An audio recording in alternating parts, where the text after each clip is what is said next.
Breaking news in Columbus tonight as police investigate a shooting that left 2 people injured. Our Scott Martin joins us live from the scene. So, Scott, we just learned of a second victim in the last hour. And that's right, Andrea. Columbus Police Chief Fred Shelton tells us that they got a call about a second victim that showed up at the Baptist emergency room. That person telling police that they were shot here in the area of 5th Avenue South. However, Fred Shelton, he says that that is still under investigation. It's unclear if they were at the home or nearby here. Now, here's a look at the scene a little bit earlier. The shooting happened at this white home. If you can pick it out, it's behind the apartment complex that you see here. Chief Shelton says that police found a gunshot victim, a man, and he was taken to the hospital by ambulance. Now, information regarding what led up to the shooting, that's all still under investigation at this time. The Criminal Investigation Division, they had a wide scene taped off as police began to piece together exactly what happened. Now, we can also tell you that Police Chief Fred Shelton says a person of interest they are speaking with, that person showed up to the police department telling police that, hey, heard you're looking for me. So they're not calling that person a suspect right now, just a person of interest. We'll, of course, keep you updated. We're live in Columbus tonight. Scott Martin, WCBI News. Pontotoc police are looking for 3 suspects after a store clerk is shot in the head during an armed robbery. Pontotoc police say the trio went into the East Side Quick Stop on East Oxford Street with handguns demanding money. This is pictures from video surveillance here. You see the suspect with a gun there. Police say one of them fired a shot, injuring the owner. This happened last night just before 10:30. Police were called to MLK Drive where someone reported a car parked in an odd place. Shortly after that is when police got that distress call from the Quick Stop. If you have any information, call Pontotoc Police at 662-489-7804. Meanwhile, West Point investigators need help finding leads in a shooting death there. Jamel Banks Sr. was gunned down on Low Street just outside his mother's home. This happened back on November 25th. Police Chief Avery Cook tells us that they're hoping someone will come forward with any information. Now, if you do have information regarding this case, please call Golden Triangle Crime Stoppers. That number is 1-800-530-7151. The reward for any information that leads to an arrest is $5,000. The chief reminding people that a call to Crime Stoppers is anonymous and can result in that reward, of course, again, if that information leads to an arrest. Winston County Sheriff's deputies need your help finding this man they believe is behind a recent robbery. Police are looking for 21-year-old Adam Devine. Investigators say he's known to drift between Winston County and the Mississippi Gulf Coast. The sheriff's office has not released any details regarding the burglary. They've just named Devine as a possible suspect in this investigation. If you have any information about him, call the Winston County Sheriff's Office or Winston County Crime Stoppers. And there are some new developments in a story we first brought you last night at 6. The pilot of a small airplane is out of the hospital and recovering tonight after crashing in Oktibbeha County. The plane went down just before 6 last night, narrowly missing this home on Old Highway 25. The Federal Aviation confirms the plane ran out of fuel, and that's what led to the crash. The model of the aircraft is a 1965 Champion. The pilot is a major in the United States Air Force. The Federal Aviation Administration was on the scene today and will be collaborating with the National Transportation Safety Board to determine exactly what caused the crash. Now, WCBI has confirmed that the pilot is Robert Young from Texas. He was on his way actually to sell that plane before it went down. Young contacted a local pilot who was able to direct help to the scene. Our Quentin Smith talked to that local pilot today. He joins us now in the studio with more on that conversation. Quentin. Yeah, Andrea, once Young realized his plane was having issues, he immediately began trying to find a safe place to land. Unfortunately, there wasn't a safe landing zone nearby. An area flight instructor heard the call come in and he immediately jumped into action. As daylight broke over the crash site, many people still can't believe that a Texas pilot was able to walk away from this plane crash unharmed. He's just very fortunate to be alive because the plane's destroyed. Robert Young was heading to the Golden Triangle Regional Airport when he started having trouble with his plane. He then tried to redirect to George Bryan Airport in Starkville. Carl Nuzzo, the chief instructor at Accessible Aviation, was able to talk to Young as the plane began to go down. I was on instrument training sortie with a student, and we were 12 miles shooting an instrument approach, and we called up traffic to self-announce that we were coming in, and then he said he was ahead of us with the problem. The plane reportedly ran out of fuel and the engine suddenly quit. Realizing the severity of their situation, Nuzzo and Young then began discussing ways to safely land the plane. I said, okay, I'll stay up high and you go ahead in, I'll stay out of your way. Then he said he might not make it and wanted to know if there was any place to land short of the field, and I said, no, you've got about half a mile on the clearway on the airport property, otherwise there's no place to go. Pilot tried to put it down on the road, but he said there's a lot of traffic on the road, and so he just diverted over a little bit, and there was the trees. Less than 5 minutes after losing power, the pilot crashed in the middle of these trees. Investigators on scene say the situation could have easily been much worse. In an airplane like that, you can get it slowed down. He might have been 35, 40 miles an hour, so it was not much more than a car crash, and he had seatbelt on, so, but it's still very lucky to be alive. Now, I'm told the pilot was at the scene today talking with the Federal Aviation Administration as they conducted their investigation. A salvage company will load up the plane and haul everything away on tomorrow. And of course, we'll continue to follow this story and bring you the latest details as they become available. Right now in Starkville, 37 degrees. We are clear. We are cooling on down after a sunny but cool afternoon. There's the update. We've got some 40s and 30s already showing up, 38 in Winona, 39 in Columbus. So we are looking at temperatures that will continue to cool as we go throughout the evening hours into the mid to low 30s. Lows tonight down into the mid to upper 20s. Now tomorrow, for us, low to mid 50s. A lot of cloud cover around the region, but we will stay dry. That will likely change for the weekend. We'll have more on that coming up. Hundreds of Northeast Mississippi families will celebrate Christmas next week with plenty of gifts thanks to the Salvation Army's Angel Tree program. As our Allie Martin reports, this morning, hundreds of volunteers help pass out the gifts. Angel Tree Distribution Day started early at the Tupelo Furniture Market. Hundreds of volunteers sorted the toys, clothes, and other gifts according to wish lists from each child or angel. 2117. And on Distribution Day, another army of volunteers helped load presents into cars for parents and guardians. God has blessed me and blessed those people to give us gifts. That is just a blessing from God. And I'm so grateful and so thankful. 30 members of the Junior Beta Club at Milam Elementary were among those volunteers. For the students, it was a lesson in service and thankfulness. It really helps to show some of these kids just how important it is to do community service and to really help out the community. Families also get a turkey or a chicken for their Christmas dinner. It takes a lot of resources to make Angel Tree happen, and it is a community effort. We've had individual donors, we've had banks that have donated, car dealerships, lots of folks sponsoring different things throughout the community, and of course those nickels, dimes, pennies, dollars that go into the red kettle. This year's Angel Tree program provided Christmas gifts for 400 children. In Tupelo, Allie Martin, WCBI News. Major Morton says the donations at the Red Kettles are down this year compared with last year, so bell ringers will be out in force at stores throughout the area this last weekend before Christmas.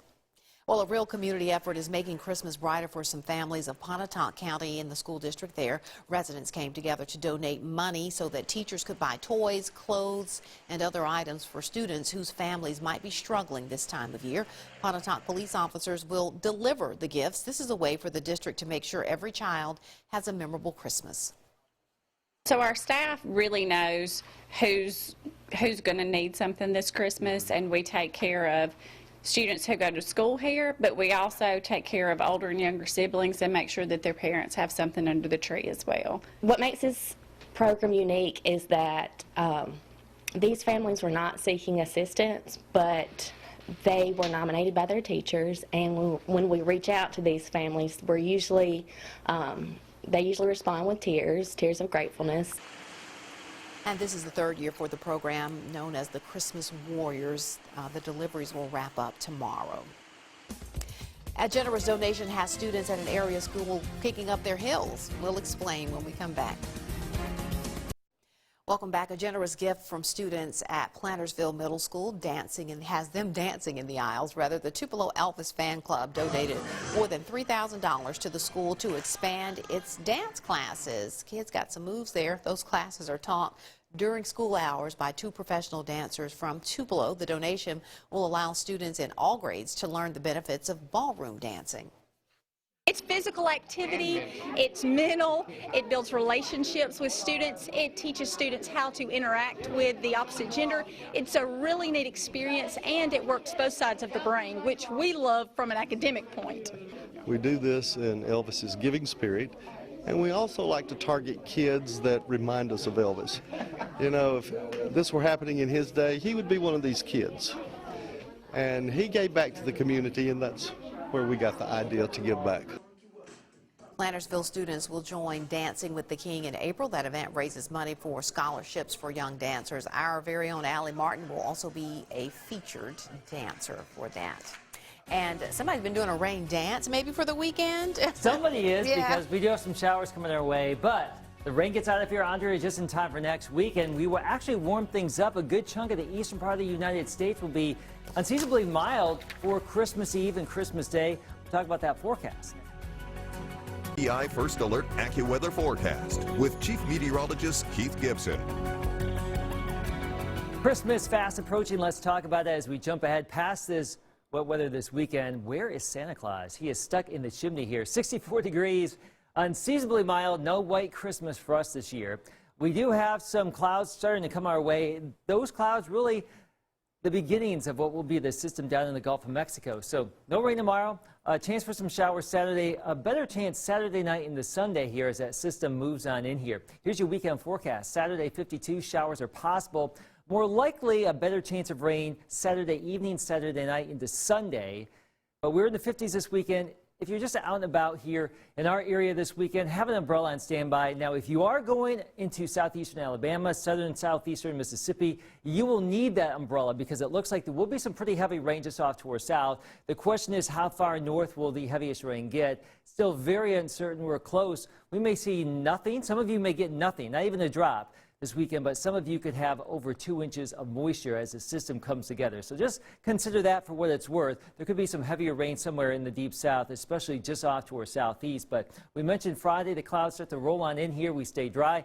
There's the system organizing as we get into our Saturday. We'll start to see some rain showers around here. And then depending on where this heavier band sets up, that's where the heaviest rain is going to be. A lot of that kicks east of us sometime early Monday morning, and that will set up some pretty nice weather leading into Christmas week. All right, your forecast or your current temperature in Columbus, 39 degrees.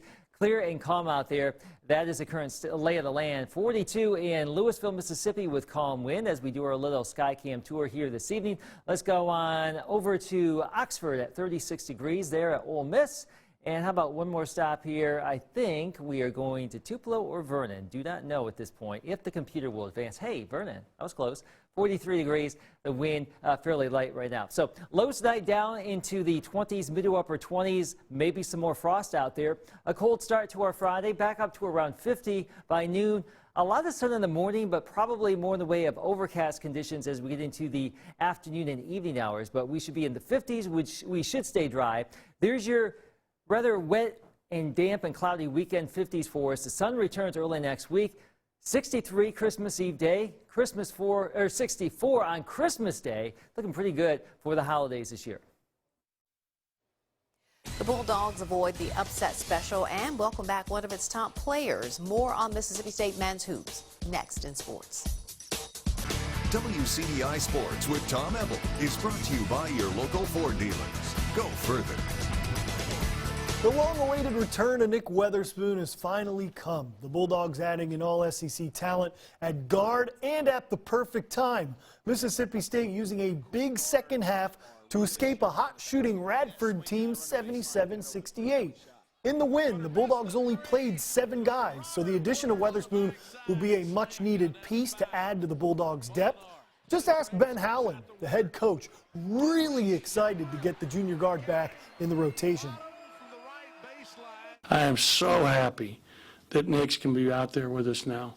That's such a huge boost for us. This in terms of spreading minutes out better, the energy and the toughness he brings, the defensive, the experience, everything. It just makes us a better team without question, and we're going to need him on Sunday. I feel like our defensive intensity has grown, and our energy on the defensive end has been exceptional the past few games, and I feel like he'll just help us take that to a next level, so help us become an elite defensive team. Mississippi State outscoring Radford 39-28 in the second half, helping the Bulldogs escape the SEC graveyard from Wednesday. The Bulldogs and Alabama were the only SEC teams to win on Wednesday. Loyola Chicago taking down Vanderbilt, East Tennessee State defeating LSU. Cincinnati, they're a good basketball team. They take down 21st-ranked Tennessee, and Kentucky loses its second non-conference game of the year, falling to Utah 69-66. Anything can happen in college basketball. The Bulldogs improving to 8-2 on the season. So taking a look at the schedule for this weekend, Mississippi State and Ole Miss traveling down to Jackson for weekend hoops. The Rebels will take on Southeastern Louisiana at 1 p.m. Saturday. And Mississippi State taking on New Mexico State at 2 p.m. Sunday. That is the first game of Nick Weatherspoon being back with the Bulldogs. And then in women's basketball going on, actually, right now, Mississippi State taking on USF in Las Vegas as part of a tournament out west. That game tipped off at 6. Unfortunately, it's not on any television, so you'll have to check back here at WCBI at 10 as we have a full recap. Our End Zone Awards continuing tonight with honoring the top offensive baller in the WCBI area. 5 candidates, 5 fantastic football players who helped lead their teams to a great season, but there could only be one. We poured through stats, debated amongst our staff. Sometimes it comes down to the eye test. And when it came down to offensive talent, no one stood out like Starkville wide receiver Rufus Harvey. 1,200 yards of offense in the biggest, most competitive class in all of Mississippi football, leading Class 6A in receiving touchdowns with 16. He's the only wide receiver to finish top 5 in the state in Class 6A in total touchdowns with 19. The games that'll always stand out, taking over against Madison Central, almost breaking A.J. Brown's single-game receiving record against Horn Lake in the first round of the playoffs. Rufus was the ATM, always open, always delivering on the money. And Andrea, it's not a knock on any of the guys, but Rufus always open. He was by far one of the best offensive players in our area, and it is just, the choices are impossible. He was fun really to watch, for sure. Very, just impossible. Bright future ahead for him. Yeah. All right, we'll be back with the last look. Stay with us. Clouds increase tomorrow in the 50s, probably 50s all weekend long with some rain around, so just be aware if you're doing any Christmas shopping. By Christmas Eve and Christmas Day, we're looking great. The sun returns. Santa will be flossing. Yeah. So I love the fact that your Rufus Harvey ATM analogy just started this long conversation that we've had during the commercial break, and we love going to the ATM. That's all I can say. Yeah. Let us know your ATM pet peeves if you have any. There are many among this group, let me just tell you. Yes. All right, so Santa's flossing. It's going to be a great Christmas. Should be great. Rain. Yes. All right, you finished your Christmas shopping? No. Haven't started. All right, there you go, folks. Enjoy the rest.